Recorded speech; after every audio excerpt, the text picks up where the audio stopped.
سلامتی کے لیے، صحت کے لیے بہت عرصے سے بیمار ہیں، ان کی شفایابی کے لیے محمد علی صاحب کی بلند تر صلوات پڑھیں۔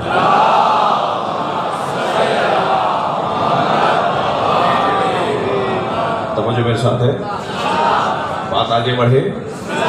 جنت میں علی کا گھر کیسے بڑا ہے؟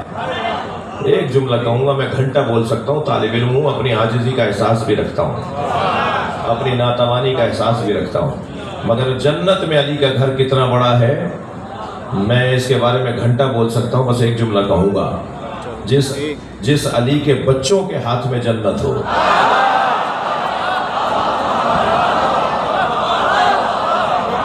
بھائی آپ کسی کو بھی بڑا مانیں، آپ کو مبارک ہو۔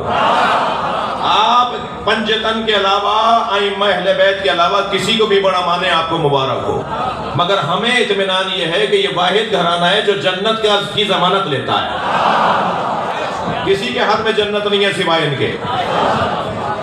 کوئی ایک قول دکھا دیجئے، کسی شخصیت نے کہا ہو میں جنت دلواؤں گا، وہ کہے گا مجھے لے چلو کوئی جنت دل دے، مجھے تو خود جنت چاہیے بھائی۔ بہت محنتیں ہوئی ہیں مبشرہ اور نذارے کی۔ صلوات پڑھیں ذرا محمد۔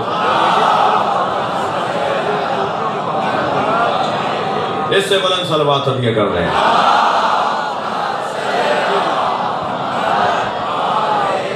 میرا بھائی آ چکے ہیں، نوحہ خوانی بھی ہونی ہے، افطار بھی قریب تر ہوتا چلا جا رہا ہے، مگر میرا دل کہہ رہا ہے کہ کیوں مولا علی کا نام علی رکھا، اس کی ایک اور علت بتاؤں۔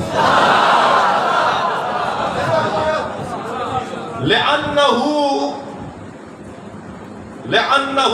غالب على ظہر عدوہ۔ علی ہمیشہ اپنے دشمن پر غالب رہتا تھا، اس لیے علی۔ کبھی علی کا دشمن علی کو غالب مغلوب نہیں کر پایا، ہمیشہ مولا علی اپنے دشمن پر غالب رہے۔ جی جنگ بدر ہو، جنگ احد ہو، مسلمانوں نے جنگ ہاری ہوگی، علی نے نہیں ہاری۔ تھک رہے ہو آپ بھائی، کیا کروں میں؟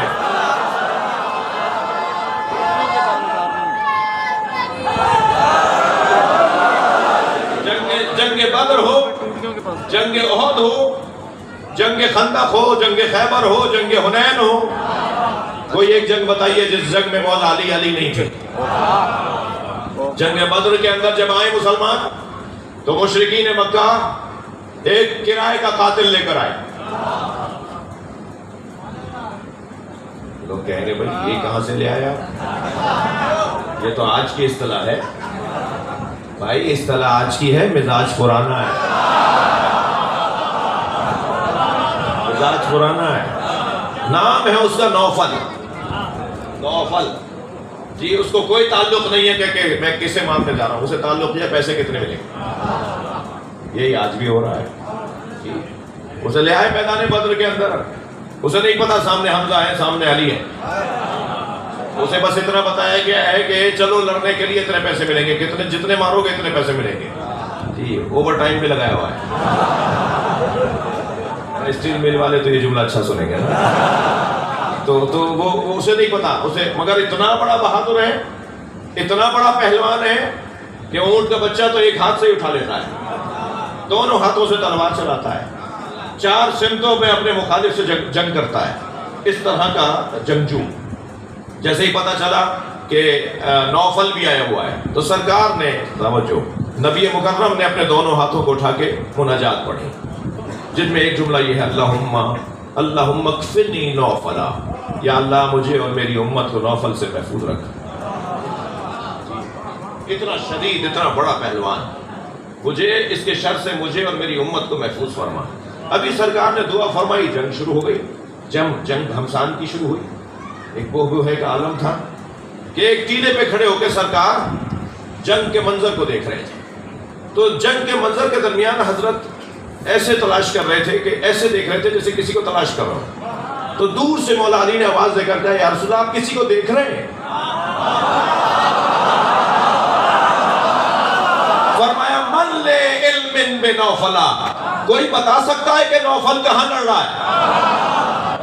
میرے مولا نے وہیں سے آواز دے کر کہا، یا رسول اللہ جب آپ نے دعا کی تھی میں نے اسی وقت مار دیا تھا۔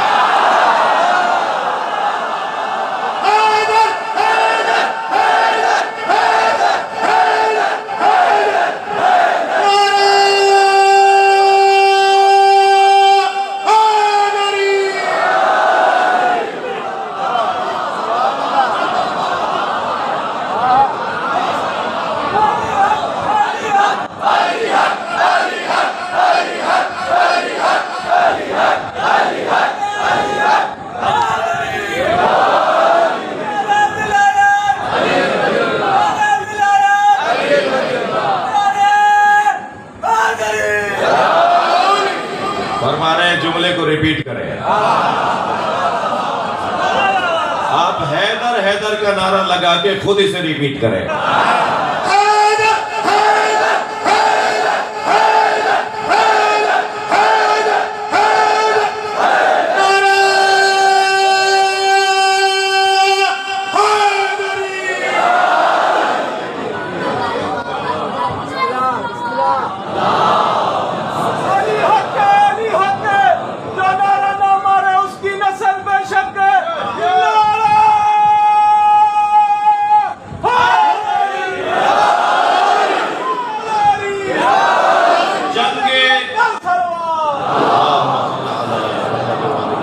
بدر میں یہ کیفیت. جنگ احد میں کیا ہوا؟ سب چلے گئے، 17 لوگ رہ گئے، اور علی ایسے لڑ رہے تھے جیسے لوگ لشکر کی بنیاد پہ لڑتے ہیں. تنہا علی لشکر کی طرح لڑ رہے ہیں. اور جب علی تنہا میں ایسے تنہائی میں ایسے لڑ رہے تھے کہ کبھی دشمن کی طرف ادھر جاتے تھے، کبھی ادھر جاتے تھے، کبھی قلب لشکر میں جاتے تھے، تو جبریل امین اتر چکے تھے نا نبی کی حفاظت کے لیے.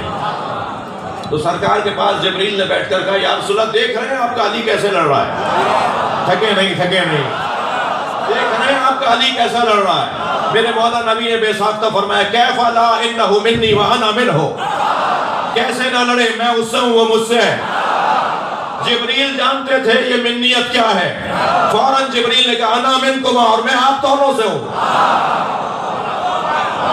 آواز آئی لا فتح الا علی، لا سیف الا ذوالفقار. اب قیامت تک اگر کوئی تلوار ہے تو علی کی ہے. قیامت تک اگر جوانیاں ہیں تو بے تصدق علی ہے. جوان وہی ہے جو علی کے ساتھ جڑا ہوا ہے. میں نے تو یہاں 105 سال کا جوان بھی دیکھا ہے. عمر 105 سال کی ہے مگر علی کی ولایت سے جوان ہے. یہ واحد ذکر ہے جو شفا دیتا ہے. اس کے اندر ایک خاص تاثیر ہے. میں نے 4-5 اور علتیں چھوڑ دیں. جو فضائل میں علی ہے وہ مصائب میں بھی علی. السلام علیکہ یا اول مظلوم ظلم.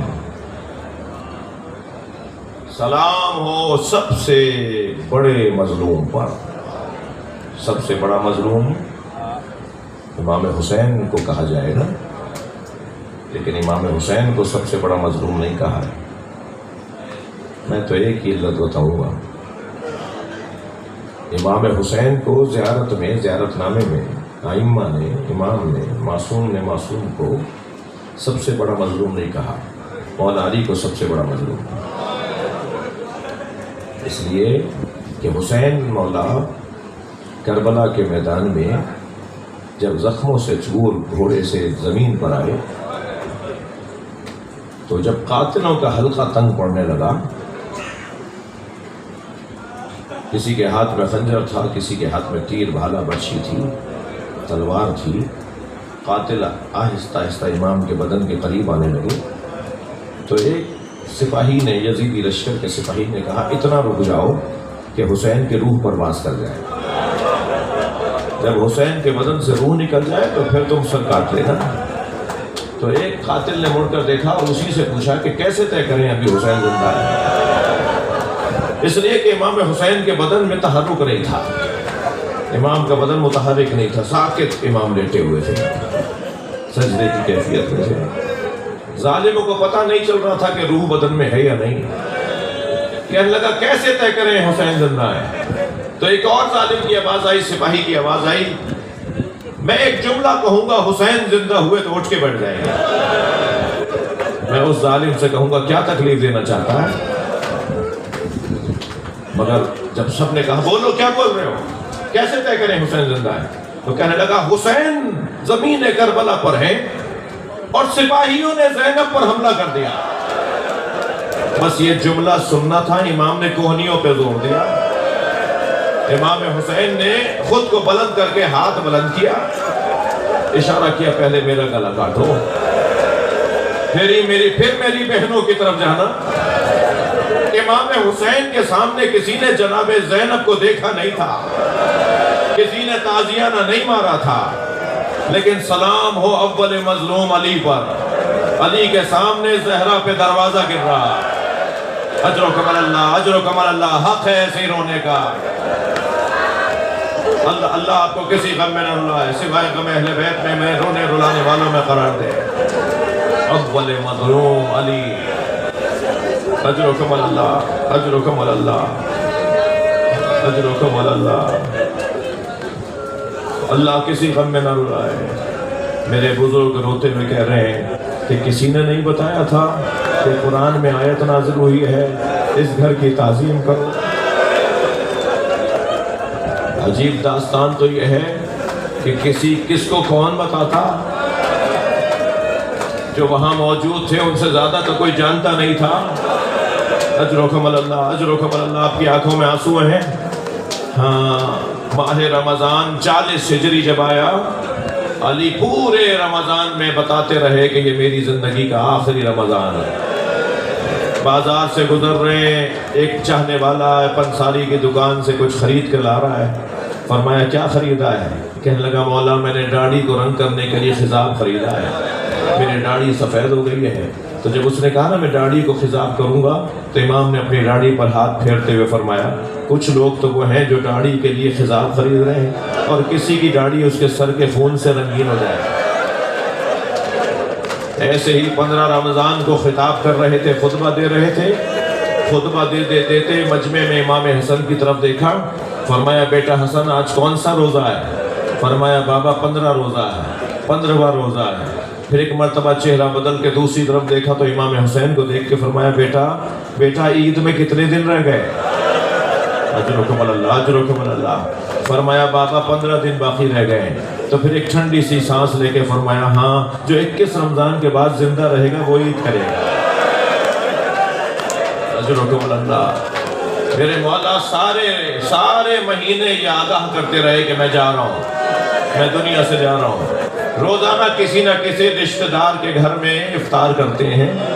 اس سال علی کا انداز کچھ اور ہے، رشتہ داروں کے گھر میں افطار کر رہے ہیں، عزیزوں کے گھر میں افطار کر رہے ہیں۔ فرمایا بیٹا حسن یہ 18واں روزہ جو علی کی زندگی کا آخری روزہ ہے، یہ 18واں روزہ میں اپنی بیٹی ام کلثوم کے گھر کھولوں گا۔ اب بھائی نے جب بہن کو بتایا نا کہ بابا تمہارے گھر افطار کرنے آئیں گے، بیٹیوں والے لوگ بیٹھے ہوئے ہیں، بیٹیوں کو باپ سے کتنی محبت ہوتی ہے، باپ بھی بیٹیوں سے کتنا پیار کرتے ہیں، اس کا اندازہ اولاد والے کر سکتے ہیں۔ میں نے کربلا کے میدان میں بیٹی اور باپ کا پیار دیکھا ہے، تھکے نہیں، جنہیں رونا آ رہا ہے، جن کے مذہب میں رونا جائز ہے وہ اپنی آوازوں کو آزاد کریں گے۔ میں نے کربلا میں باپ بیٹی کا پیار دیکھا ہے۔ ذوالجناح جب خبر شہادت لے کر آیا نا تو ڈھونڈ رہا تھا سکینہ کہاں ہے، اسی خیمے پہ جا کے کھڑا ہوا جس خیمے میں بی بی سکینہ تھی، اپنے پیر زمین پہ ایسے مارنے لگا جیسے ماتم کر رہا ہو۔ بی بی نے بابا کے گھوڑے کی آہٹ سنی تو باہر آئی، بیٹی کا باپ سے پیار دکھاؤں کیسا ہے؟ آگے بڑھ کے گھوڑے کی گردن پہ ہاتھ رکھتے فرمایا یا جوادو ابھی حل سخیا ابھی ہم قتل عطشانہ، مجھے اتنا بتا دے پانی پلا کر مارا؟ میرا بابا پیاسا بہت تھا۔ اجرکم اللہ، اجرکم اللہ۔ مجھے مسائل پورے پڑھنے دینا میرے بھائی، بس 2 جملے اور پڑھ رہا ہوں، مسائل پورے کہاں پڑھے جا سکتے ہیں۔ فرمایا بیٹا ام کلثوم تم نے اپنے بابا کو بھلا دیا، ساری رات بی بی کے گھر میں رہے، مصلے سے اٹھ کے صحن میں آتے ہیں، آسمان کو دیکھ کے ستارہ کو ڈھونڈتے ہیں، ایک ستارہ نظر آتا ہے تو فرماتے ہیں ھذہ اللیلۃ التی قد وعدت، یہ وہی رات ہے جس کا مجھ سے وعدہ کیا گیا۔ بی بی نے فرمایا بابا کون سی رات ہے؟ فرمایا انا للہ وَإِنَّا إِلَيْهِ رَاجِعُونَ، تمہارا بابا تم سے رخصت ہونے جا رہا ہے۔ یا حسین